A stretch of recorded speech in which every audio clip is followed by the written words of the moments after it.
sort of waiting for people to get settled. This is a popular session. Some of you may have been here last year for this.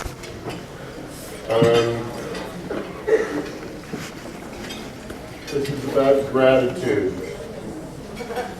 I was here last year and was enthused and suggested that we have David back.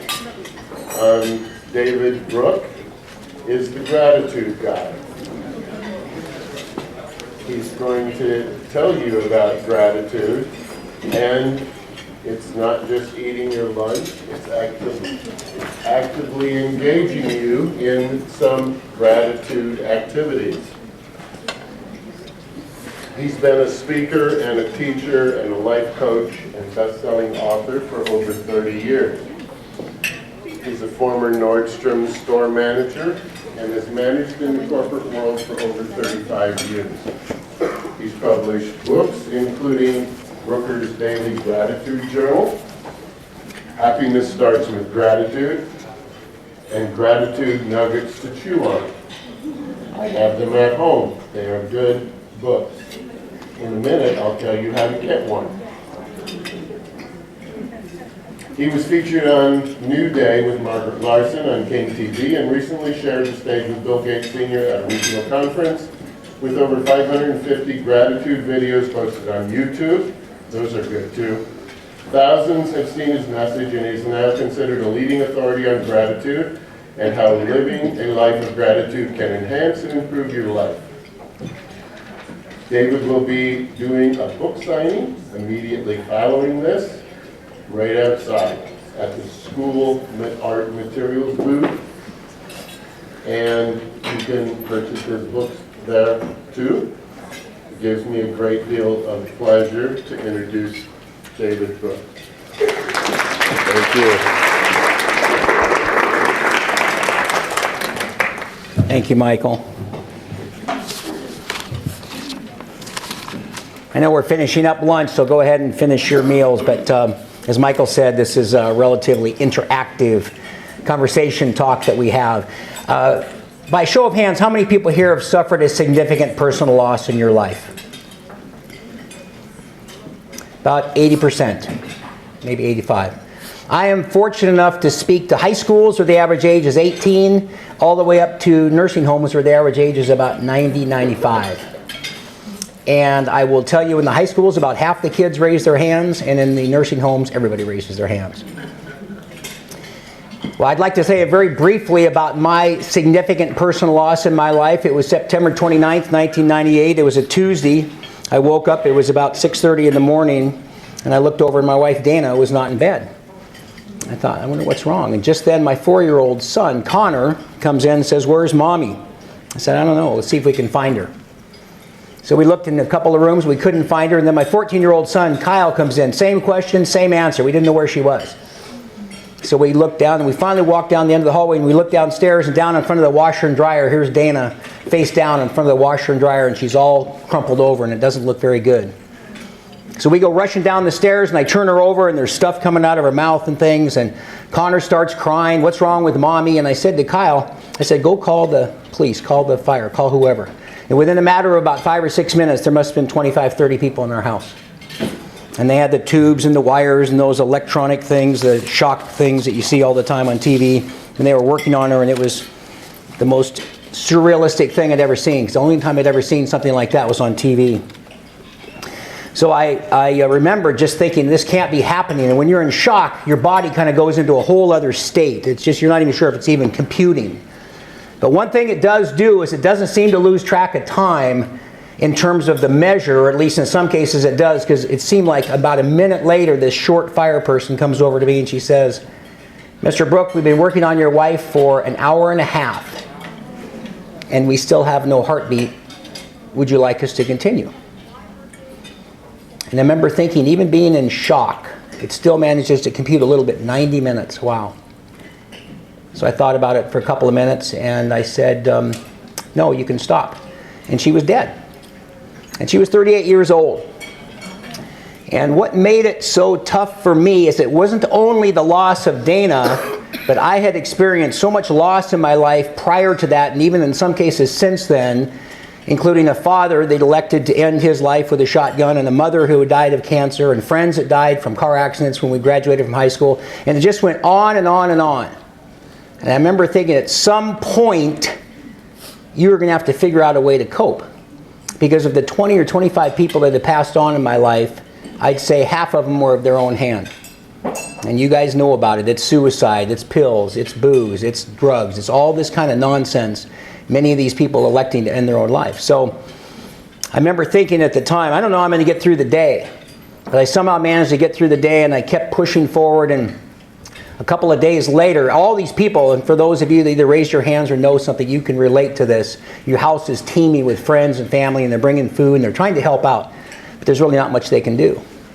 But I walked up to the deck, and I just remember pinching my skin and just going, I'm just a normal human being. I don't know how I'm going to get through this. And Connor couldn't stop crying. I don't understand where Mommy is. So I looked up to the sky, and I realized for the first time in my life, as I mentioned, this is 1998, September 29th. Now it was about the 30th or the 1st of October. Now for the first time in my life, I realized, now I see why people kill themselves. We lived at Green Lake, and I thought, all we got to do is just walk about a mile over to the Aurora Bridge, just step over, and it's done. So again, I thought about that for a few minutes, and I thought, nope, I'm not going to do it. These kids have already lost a mother. Why would you want to also lose a father? And once you make a decision not to do something that's off the table, you don't have to think about it anymore. But what I also realized is a lot of it has to do with how you look at something. We've all heard of the glass half full, and there's glasses on the tables and so forth. So I know you're just finishing lunch, so I apologize, but I'd like everybody to stand up if you would be so kind. And you can get back to your lunches in a second. And what I'd like you to do, I don't see any clocks around here. I'd like you to take your right arm, and I'd like you to extend it up and start turning in a clockwise manner. Now, there's no clocks here, so if anybody's uncertain, here's a clock face. Let me tell you, in the high schools, they have no idea what clockwise is. We have digital. It's just crazy. Anyway, keep it up clockwise. Now just start bringing it down real slowly. And just kind of bring it down to your forehead, your eyes, your nose, chin, chest, waist. Now what direction is it going? Counterclockwise. Okay, you can sit down. Thank you. See, this is, you get that for that. Marcia. It's always funny because, first of all, there's always a few people still doing it, which is my favorite thing. And then Marcia, I could hear her first. She said counterclockwise, so she gets a wallet with a little business card in it. But I had these, I graduated from the University of Washington, and I have these fraternity brothers. And one of them said to me about 6 months ago, I've seen your little presentation, and frankly, I'm not that impressed. And I said, well, that's fine. He goes, but I have a question. How does this work? Well, if you're not impressed, I guess you're not very bright either. I said, it's looking at it above and below. It's like the glass of water. But it does come down to how you look at something. And I think as I went through this, what really, I've ended up counseling a lot of people and helping a lot of people since then. There were so many aspects of Dana's death that was really tough. She was addicted to painkillers. We'd met at Nordstrom, and Michael mentioned I was a Nordstrom store manager, and Dana was a head of security over 3 states, big job. So I don't know if she got hooked on the pills, but she went into detox 2 or 3 times and finally died that morning from taking too many.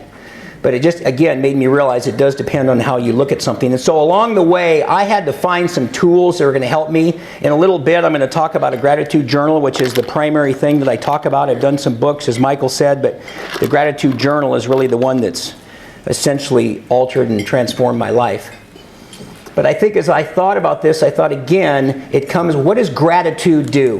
One of the things gratitude does is it helps you focus on what you have versus what you don't have. We live in a world, all you have to do is turn on the TV. I know the media gets blamed a lot, and you hear about everything that people don't have. All the death and destruction and how tough it is around the world and so forth. It's easy to do that.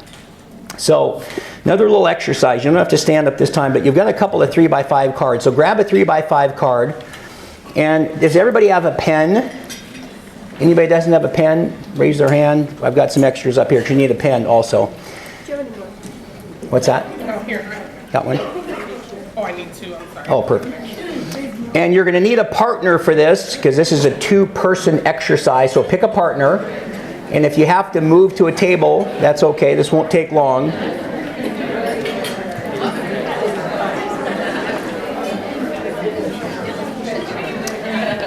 Pen? I guess you could. It's easier. Are you guys? Do you need a partner? There's one right there. The gal. All right, here's what I want you to do. Upper left-hand corner, right, I see you as. Those 4 words, I see you as. Upper left-hand corner. And then upper right-hand corner, write your partner's name.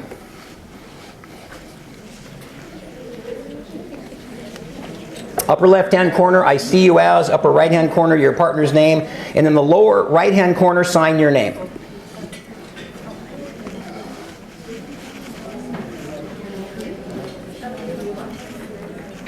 Okay, and for all you speedy people, here's what we're going to do. I'm going to give you 60 seconds, and I want, whether you know this person you're sitting next to or not, or have never met him before, I want you to describe them. I see you as energetic, happy, enthusiastic. Whatever you see that person, I'll give you 60 seconds. Go. Write everything you can as fast as you can, and kind of in a priority of what you see first. Go.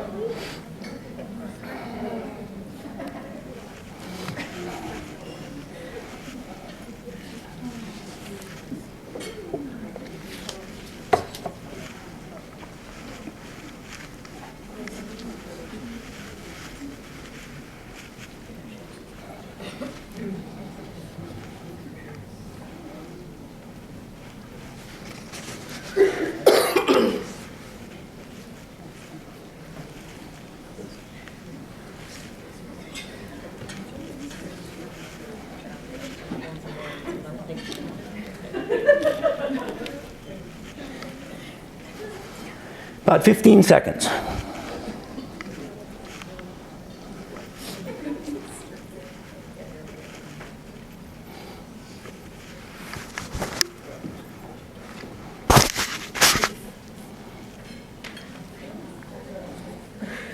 Okay, and stop. Now I'm going to give you another 60 seconds, about 30 seconds each. Take turns, read to the other person what you wrote about him. Go.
Okay, and stop. Now, depending on how long some people have written, some people could have gone shorter, some people could have gone longer, but just in looking at it, people usually write a half a dozen or so things about the person. So now give the person the card that you wrote about them, so they have their own card. And I'd like you to just look, you just heard what that person said about you. I'd like you to now just sort of glance over it and reread it, what they said. And my question again, by show of hands, how many people might hold on to that card? It's almost 100%. Now I will say this, I used to try this in high schools and it doesn't work very well because they go, I see you as an idiot. So I've learned not to do it there. But the whole point, Michael said we'll do a couple of exercises. I've got another one with the other 3x5 card, actually a couple more a little later. The whole point of that exercise, I don't understand, including yours truly, why we say stuff to ourselves we never say to a friend. And there's words I've taken out of my vocabulary like H-A-T-E-L, that's one. L-O-S-E-R is another one I used to call myself occasionally, and I thought, what are you doing? So that exercise, that's what gratitude will do for you. When you're focusing on everything you have versus what you don't have, and you see these people, I was watching people, and then when I do workshops, I'm doing a workshop this afternoon, I get to go around and kind of overhear people. It's amazing. You see hugs, and they're crying, and thank you, and I never know you thought I was talented or energetic, and you can pick people. I've sat next to total strangers and done that and just nailed them. Just by how they look at you, the face, the smile, whatever it might be. So embracing gratitude is the first of the 5 things, actually now 6 things that I talk about. The second thing is, it takes as long as it takes. When I was 19 years old, I was graduated from the Queen Anne High School and I was in the University of Washington. This teacher asked me to come back and speak to these students. And he said, I want you to ask or tell them what it's going to take to be successful. I don't know why he picked me, but I walked out to my car after that talk and I thought, I want to be a motivational speaker someday. That was in 1969, so it only took me 45 years later. And even though Dana died and all these other things happened, 2.5 years ago I was managing a Lowe's home improvement store and I said, I'm done. I have got to pursue this dream and I'll just become this. And I didn't know I was going to be the gratitude guy, how it was going to work, but it just continues to evolve. So Connor, who was 4 when Dana died, was now 17. And I come walking in at about 2 in the afternoon on the 27th of December in 2012 and he goes, what are you doing home? And I said, I quit. And he looks at me and he goes, well, that's just super, Dad. What are we going to do for money? I said, Connor, I got it all figured out. I've saved some money and I'm going to pursue this dream. But it does take as long as it takes. I'll be 65 in January. I don't care. It goes by fast. But it's never too late to pursue a dream. And it doesn't matter how long it takes. You can imagine who some of my heroes are. Kentucky Fried Chicken was started by Colonel Sanders at 63. J.C. Penney was in his 50s. Ray Kroc bought McDonald's when I think it was late 40s or something. It doesn't matter. I'm going to do this 64, 74, 84, 94 because I get to change lives. I'm now doing work with Joint Base Lewis McChord. I'm just thrilled. I've been trying to get in there for 2 years. 22 service people a day commit suicide. And it just makes me sick. And if I can change one life by showing them about gratitude and a gratitude journal and things like that, it's one more life than yesterday. So it's very, very important. But I will say, too, this is great about KFC and all these other people, but when it affects your own family. Connor, as I mentioned, was 4 when Dana passed away, and he really struggled. And the teachers that was teaching kindergarten in 1st grade said, you know, your son's really messed up. And I said, well, you know, his mom just died 6 months ago. And they said, well, yeah, I understand. But so they put him through all these tests and what is it, IED, different things. And so it was just, I know they were trying to help, but it was tough. And he wanted to play baseball. And he couldn't play baseball, but he kept trying. You know, and then there's T-ball. And he's swinging up here, and I go, what are you doing, Connor? The ball's down here, and I was a decent athlete. And he finally lowers it enough, and he hits the tee, the actual tee, and the ball dribbles forward. He goes, Dad, I got a hit. And I said, well, that's super, Con, but yeah, it's apparently our favorite word. And I said, but you know, it's about hitting the ball. But he stuck with it, and he just wouldn't give up. Same thing with Kyle, my 14-year-old. And I went through depression. It was tough. Because not only we lost Dana, because of the addiction, we lost our house. I had a business at the time. We lost everything. I had to move in with a friend. It was tough. But what are you going to do? You got to get back up and dust yourself off. But there's also tools like gratitude and like a gratitude journal and things like that that can help you. So he kept trying, but he could never play baseball. Couldn't hit, couldn't run, couldn't throw, couldn't catch. Other than that, he was okay.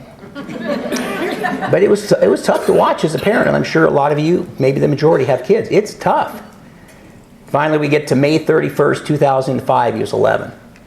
And they're playing a game, and it's the bottom of the 7th. He's never played, and they're down 6-7, or 7-6 rather. It's the bottom of the 9th. There's a guy in 2nd and 3rd. And I think the guy's out of players. Because he finally goes, somebody get Connor. You know, and so Connor comes out of the dugout, and he's swinging the bat like he's Babe Ruth. And I'm going, Connor, please. And then he did something that was very strange. Hi, Dad. And he waves to me in the stands, you know. Most kids, they want you there, but they don't want to acknowledge you. I mean, that seems to be the way it is. But he gets up to bat, and he gets ball 1, strike 1. He gets full count. Next pitch comes in. He just rips it down the 3rd baseline. Goes just inside the bag into left field. The guy from third comes in. The guy from second comes around, hits third, comes home. Here comes the guy, the catcher of the ball. The guy catches it. They all crash together on the home plate. The ball pops out. And they win 8-7. And so he's standing out on second all by himself. Dad, I got a hit. He's like waving to me out here. And the entire dugout goes out and puts him on their shoulders and carries him off the field. And I could not talk for a couple hours.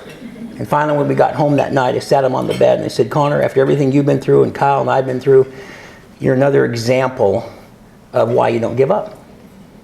You just can't give up. It takes as long as it takes. Never give up. That's my second major module, if you will. And there are tools, a gratitude journal and so forth, but you just can't give up. And he stuck with it, and he ended up being the leadoff hitter at Bothell High School, 3.5 average, and now he's going to college in San Diego. And he comes and sees me speak occasionally, and people come up and go, are you Connor? And it's kind of sweet, but now he's down in San Diego, as I mentioned. But it's all about not giving up. Next thing is you have to clear out your brain. You have got to make room for gratitude. We have so much junk. I get to do an exercise later today in the workshop. Call it the red paper exercise for the people that signed up for that. And it's so important because we get so much crud. And I've lived in these places where there's cul-de-sacs and there's these 3 square things in the front. I believe they're garages. And I believe they're designed for cars. And you drive by with the doors open, they're just floor-to-ceiling boxes. Just floor-to-ceiling. And sometimes there's a little space like this. And I've seen the people, they're like some old typewriter where they go like this to get into their boxes, you know. And I go, why do you have all that stuff?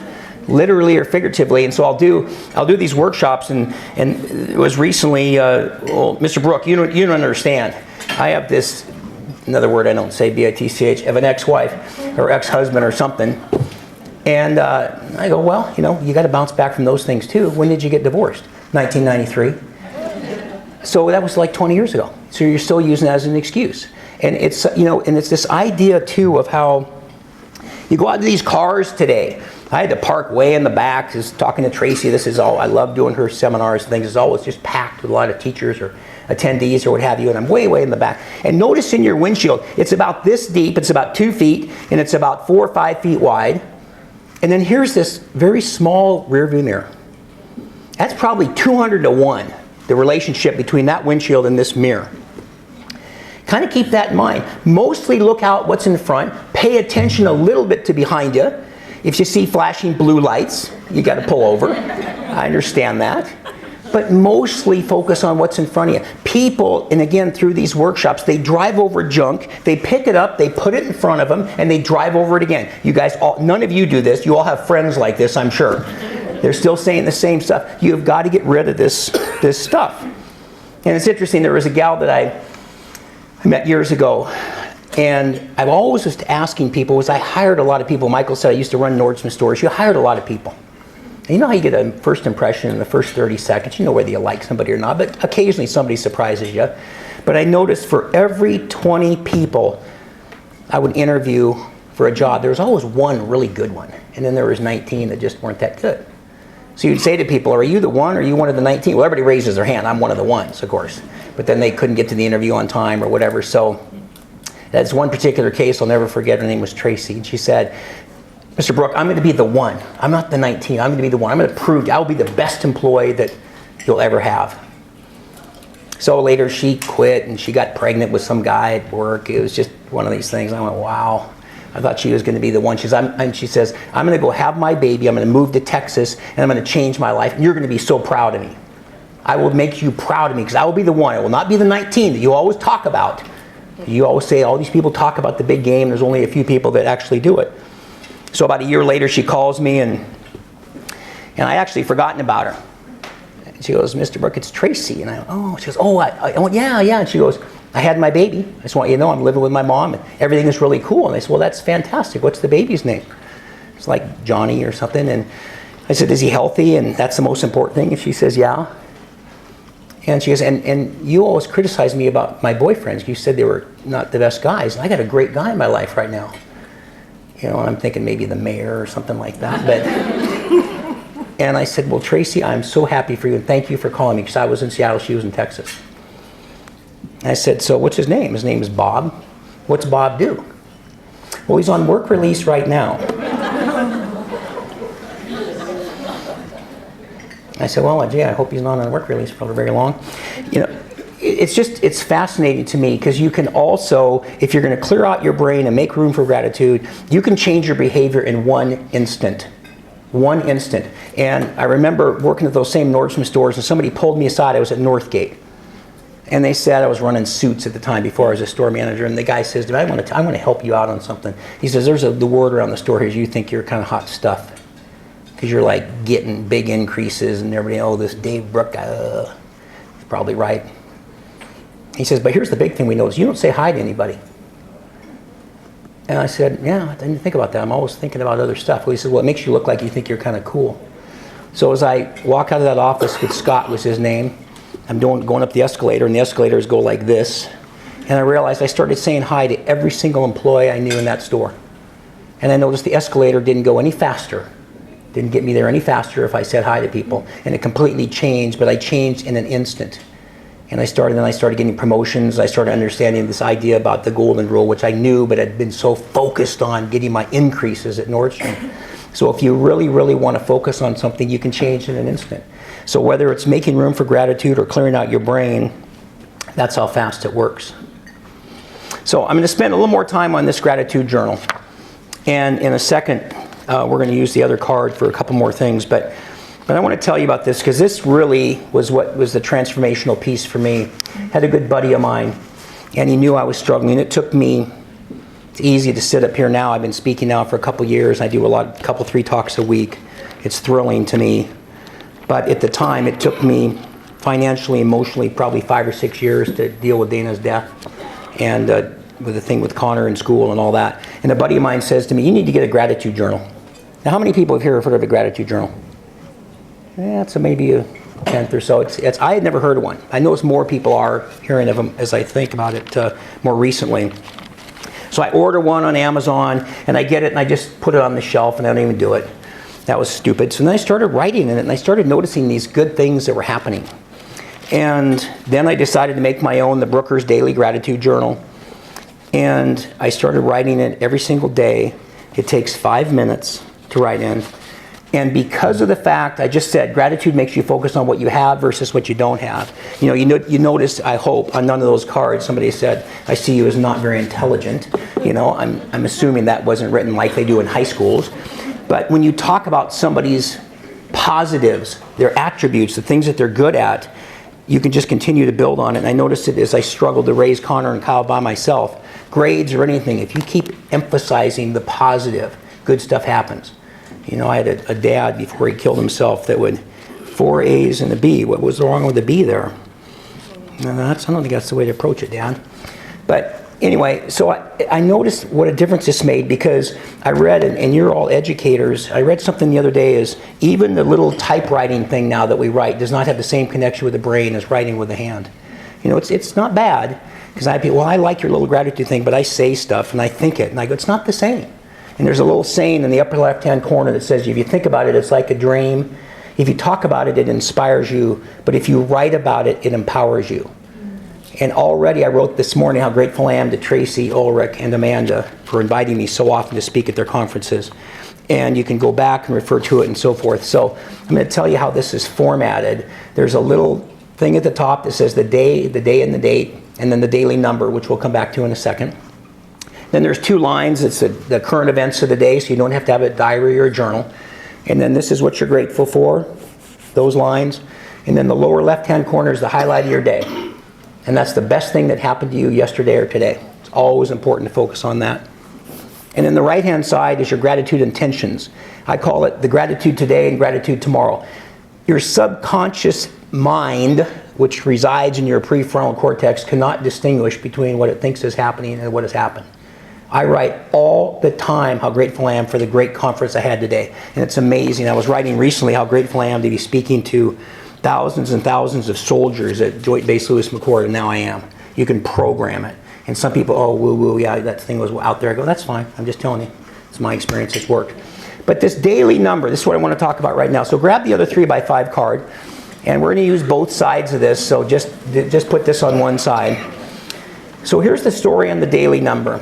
10 is the best day of your life, and 1 is one of the worst days of your life. So it's just a 1 to 10 scale. So, and this is not something you're necessarily going to share with your partner or whoever was your partner.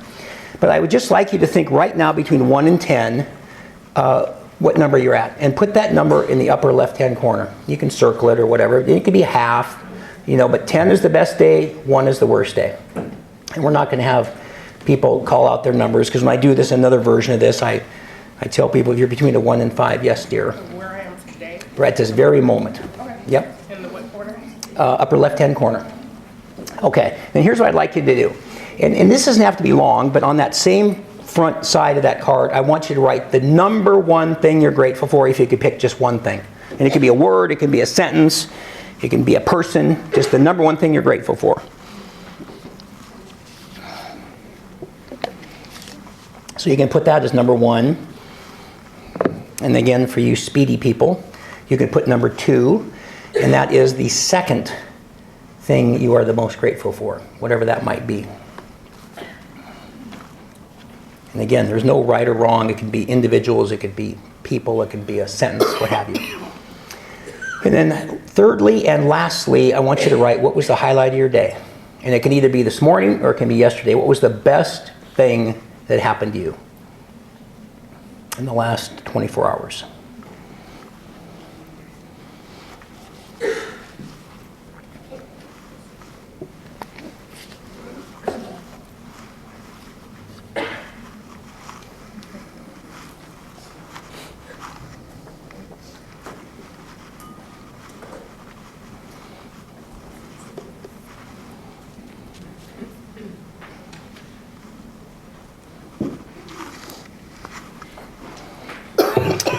Okay, and I know again people go at all different speeds, so I try to pick somewhere in the middle. So just reread very quickly. Some of you probably already have the 3 things you wrote. And see, by reading that, I always, the number one thing I write I'm grateful for is my health. I'm going to be 65 in January, as I mentioned. There's days I'm just so grateful I'm vertical. And so many people have passed on me. Oh my goodness. It's one of the reasons I pursued this dream. Because some people, accidents, drugs, I mean, it happens. So reread those things again, and notice now, I would like you to put your number in the right-hand corner and see if it's changed at all after you've read those 3 things. You put it in the left-hand corner before we did it, and now put whatever number you think it is in the upper right-hand corner.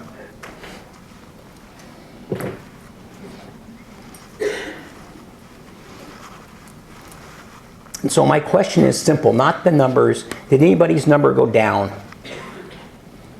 Okay, and how many people's number stayed the same? Fair amount. And how many people's number went up? Thank you. My talk is over. It's great to see you. It's just been thrilling today. You're all... That is a very quick example. All I try to do with the I see you as card and is with the little gratitude journal exercise there is prove to you by writing it down. I normally don't tell people I write about my health first, but you guys had already written. But I want people to come up with the things that make a difference for them. But that's how powerful it is. And I will tell you, in my case, I don't always tell this story because it's tough to tell. But my mother died of cancer. But prior to that, she was manic depressive. And when I was at Queen Anne High School and growing up in Magnolia and Queen Anne, she would call me all the time and threaten suicide. And she would, now this is 66 to 70, and so I would pick up the phone and she would go, David, it's your mother, I have these sleeping pills, and she'd go like this. You either come over here and sit and talk to me, or I'm going to go take all these pills. It's that simple. So whether I was going to high school or going to college, and so I'd drive over there. I used to tell my 3 brothers and sister, you know, I think I saved Mom in some ways. You guys were all, she never called you guys, she called me. So, but it happened all the time, and then she dies of cancer, and then she doesn't want to die, so then she dies. But the point in telling you this is I think I got some of that manic depressive stuff from her. And it's tough. It's really, really tough. And as I said, I used to not tell this because it's very personal. But having Dana died from prescription medication and many other friends of mine, I just can't take pills. I just can't. And well, that's different. That's anti this is antidepressant, this is antipsychotic, it's whatever. And some people said to me, you need to take a pill, just talk a little slower. So I've always tried to slow down, but I'm a pretty energetic guy. But I couldn't do it, but I really suffered. So I'd figure all these ways, from exercising to writing in my gratitude journal to drinking lots of water to eating right to working out to you name it. But it still hits me occasionally. And again, I can't do it. So I woke up one day about a year ago and I was at 2. And I just don't even get it. And I made a pact, I'm not going to go jump off some bridge. I already did that. The boys are now 30 and 20.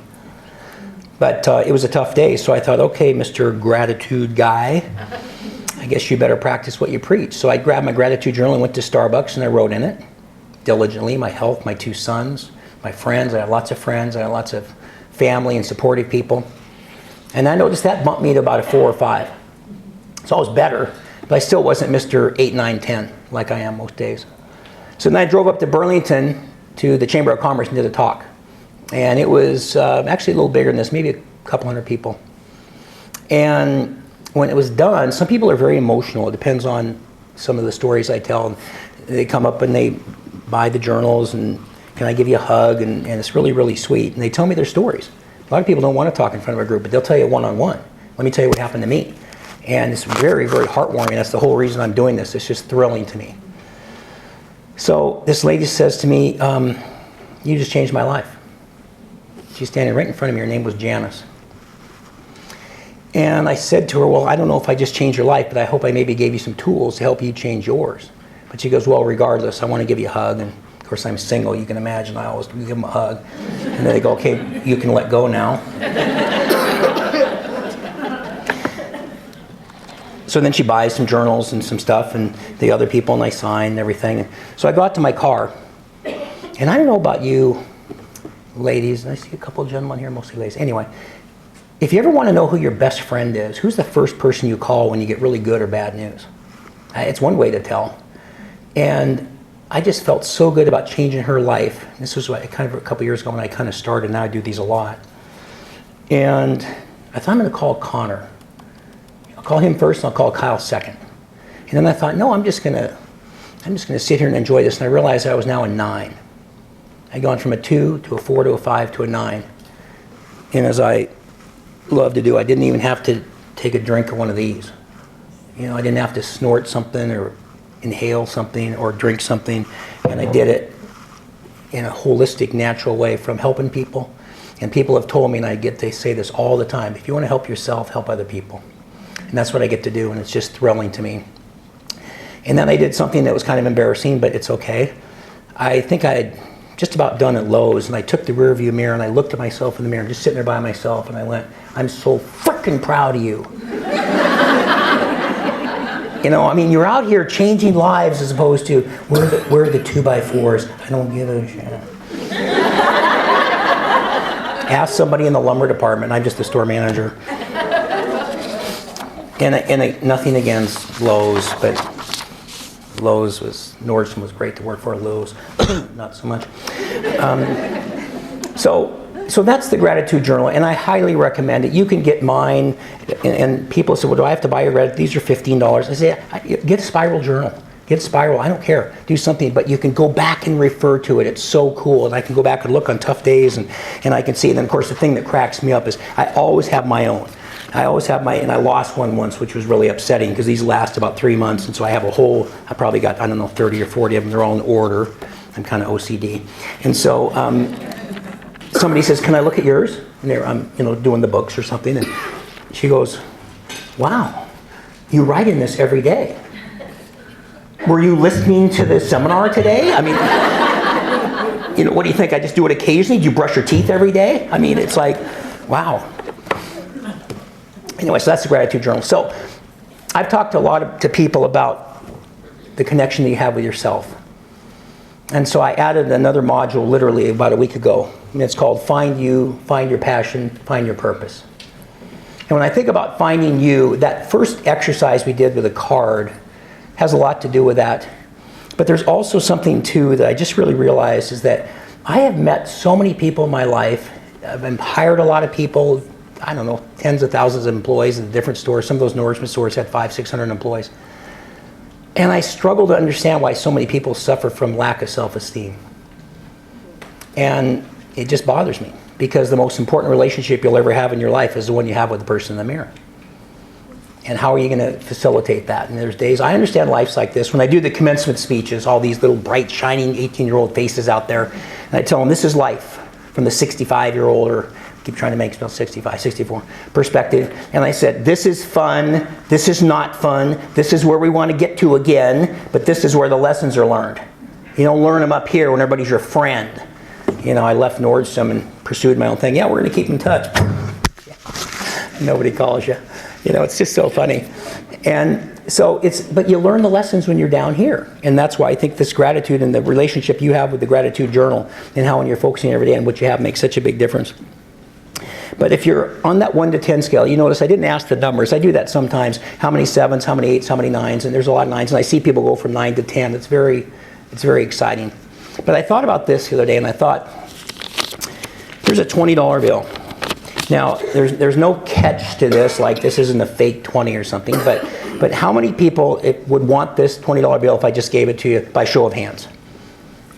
Okay, it should be 100%. That's right. There's no, I mean, there's somebody, I don't want it. Okay, I'll keep it. So then my question is this, if I do this, how many people want the $20 bill? Okay, same amount of hands again. So then if I take it and I do this and step on it and crunch it and all that kind of stuff, and I unfold it, how many people want it now? Same thing. And lastly, I look at this bill and I go, it's got, what is it, Andrew Jackson? You're a piece of crap. You're worthless. You are nothing in my life. I don't even know why you exist. And tell it what a piece of junk it is. Has it lost any value? How many people still want it? Same thing. So why do we lose value when we let people impact us that way? I still don't understand it. And this thing is where, no matter what I did to it, is still worth 20 bucks. And people will tell us we're worth less. And old Andrew Jackson doesn't have any trouble being worth 20 bucks. So when you find that person in the mirror, it took me, as I said, 40 years to pursue my passion. So it takes as long as it takes, which is why I use that one module too. So I'd like you to take the other 3x5 card, and if you've been writing on it, just take one of the blank sides. And before I have you write on it, I want to talk about how and why and all that sort of stuff you find your passion in life. So how many people here, it's okay if you raise or don't raise your hand, feel you're passionate about what you do? Wow, it's a very high percentage.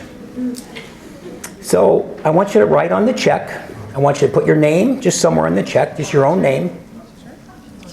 Check, sorry, it's going to be a check. It is going to be a check. So write your name on the 3x5 card. You caught me. Okay, this is small, but this is significant just for that comment. Check, check. I like that. That was good. Thank you. What's your name? Kaisha. Kaisha. What a cool name. A guy like Dave, you know, that's pretty an unusual name. So write your name across just somewhere across, because you're going to make it kind of look like a check. So just write your name across there. And then in the lower right-hand corner, sign your name. And then in between the two, I want you to write $1 million. And so it can be to you, like to, T-O, dot, dot, to you, and $1 million, and then you sign the name on the bottom.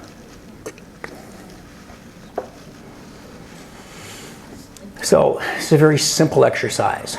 All of you that raised your hand that said you found your passion, would you cash that check if I said you had to stop doing what you're passionate about today? How many people would cash that check? A few? Okay.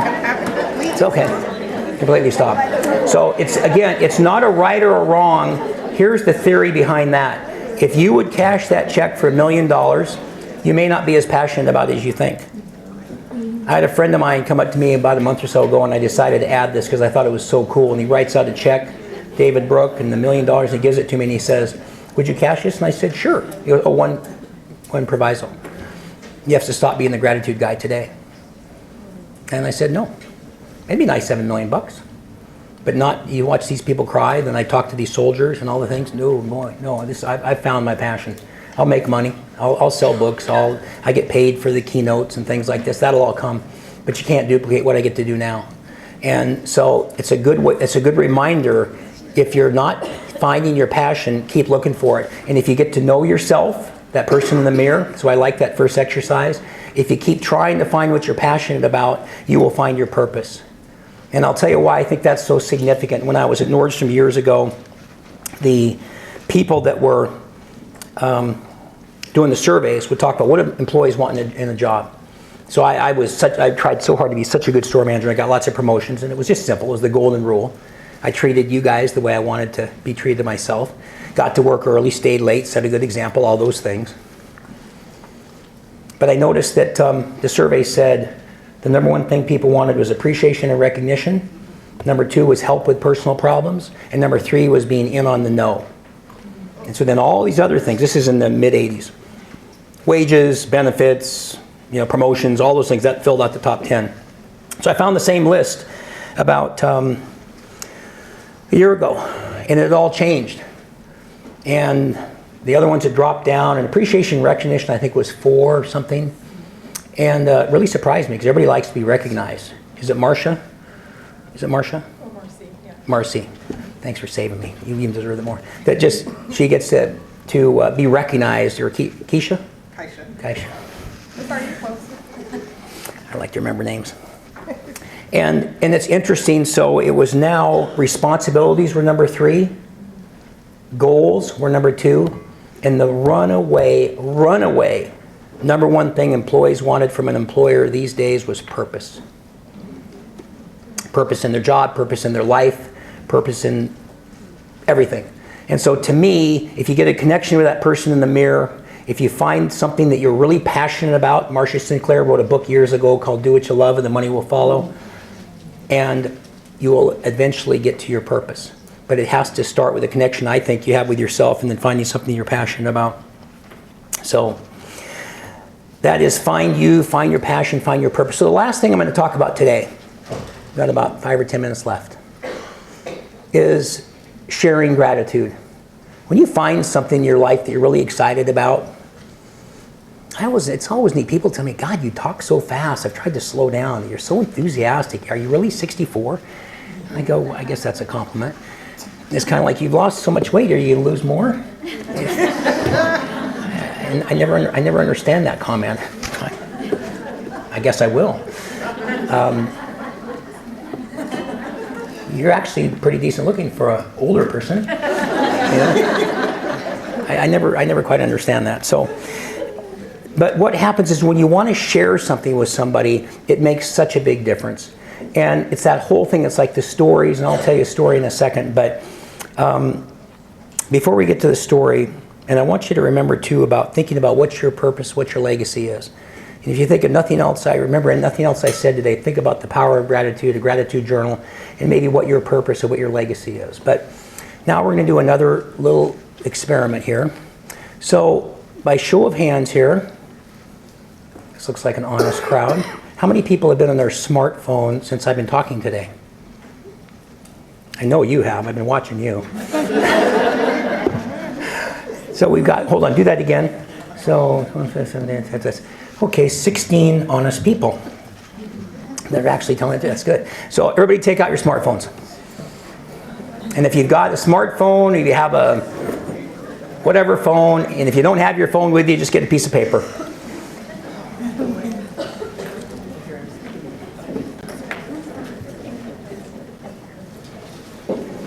And here's what we're going to do. This is called the 4 T's.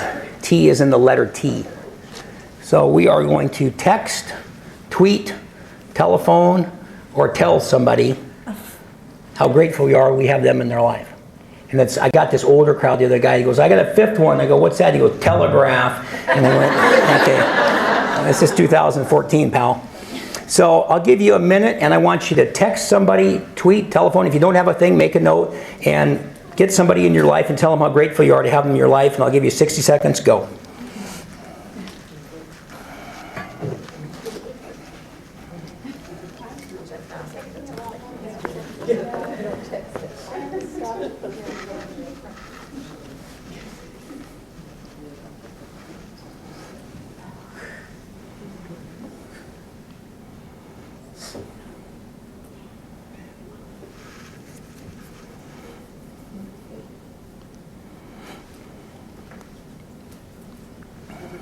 verses?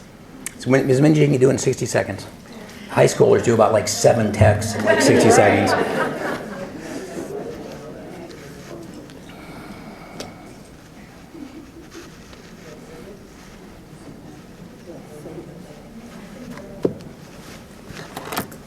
About 20 seconds.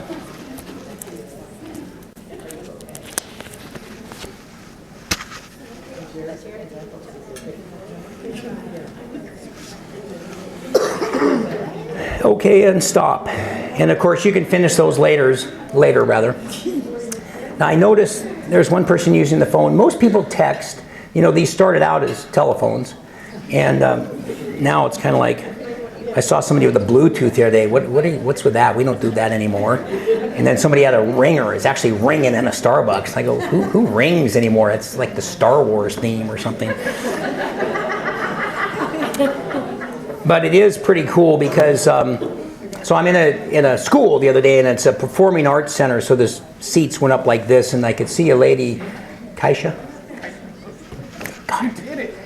Just a little bit beyond Kaisha, about where the projector is, and she's using the phone, so I can hear her talking. And I saw you using the phone. Good job. And as again, most people are texting, and so I hear her, and she goes, well, honey, and I'm assuming it's her husband. She goes, honey, I'm so grateful for you, and I'm so happy, and I'm just so, I love you so much, and I'm really grateful. And I don't know, some speaker just told me to call you and tell you this. I just like,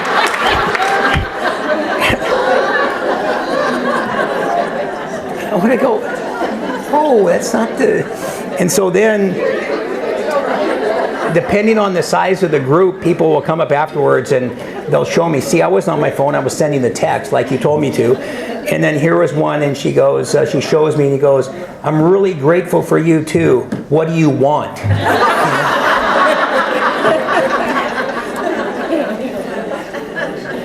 And then there was one I just saw last week, and it was, it's just funny, they just show it to you. Here, look at this. And it says, are you sure you sent this to the right person?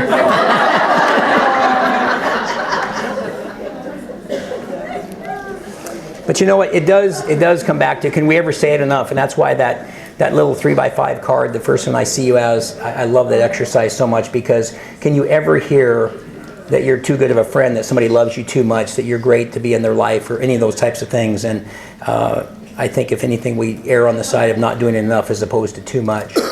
But yes. I just want to say my phone is blue right now.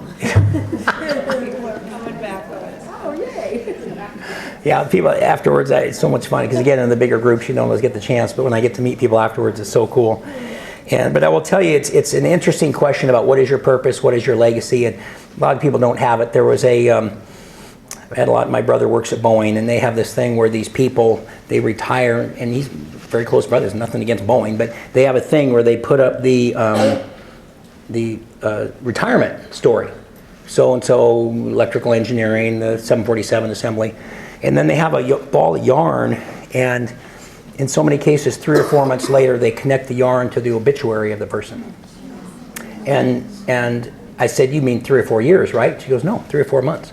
And my take on that is when you lose your purpose, friends, whatever. So think about that, and that's why I love the $1 million check thing. But I will tell you, the sharing piece is much tough stuff, and I used to tell a lot more of the other bad stuff that happened to me, but I thought, you know what, Dave, you got to do that to establish. I'm not just teaching out of some book. That's why I don't use PowerPoint. I don't like that. I like to look at people and make eye contact and tell them that there's a way that you too can save your life. I got buddies of mine going through all sorts of nasty divorces and nasty money stuff and everything, and you know, it's tough. Life is tough. So it's fun to have tools, but the sharing piece is so important, and that's why I love the texting thing. And last story, then I'm going to let you go, is I never did drugs. I never did all that stuff. I was very fortunate. I just didn't. And again, a lot of people died because of that stuff, but I did a lot of adrenaline stuff. And I learned how to fly, and I jumped out airplanes and bungee jumped and all this stuff. And so back when I was in college, I made an appointment to skydive. So there's like 9 fraternity brothers, so there's 10 of us, these same fraternity brothers that said, we're not impressed with your presentation. And so then on Monday or Tuesday for the following Saturday, you know, 2 of them cancel. And then on Wednesday, somebody else cancels. And then on Thursday, 2 of them called together, hey Dave, I think I'm getting a sore throat. So you can't make it on Saturday? No, some other time. Thanks for setting it up. So I proudly walk into Issaquah skydiving, walk up to the counter, and I said, hi, it's Brooke. And he goes, yeah, Brooke, party of 10. And he looks at me and he looks around and he goes, where are all your friends? And I said, I don't have any. And nobody showed up. So I went by myself. And in the few times when I've spoken at churches and things, I've actually had the slide, and there's the picture of yours truly jumping out. They take the little picture, and I'm all scared, you know, and I'm jumping out, but I'm all by myself. So I land, and the instructor goes, nice job, and I walk to the car. Oh, that was great. I should have looked in the rearview mirror again and said, I'm proud of you. I mean, it was like I was all by myself. It's not the same when you don't get a chance to share it. So once you get something, when you embrace gratitude, I don't care what your age is. So I love to talk about how old I am. I don't care. It takes as long as it takes. You cannot give up. Get rid of the crud in your brain, clean out your brain, get a gratitude journal, understand that relationship you have with you, find your passion, find your purpose, and finally, share gratitude. I will tell you, it'll transform your life and change it. I feel that it saved mine. Otherwise, I don't think I'd be standing here today, and it can save you guys too. Thanks a lot, you guys.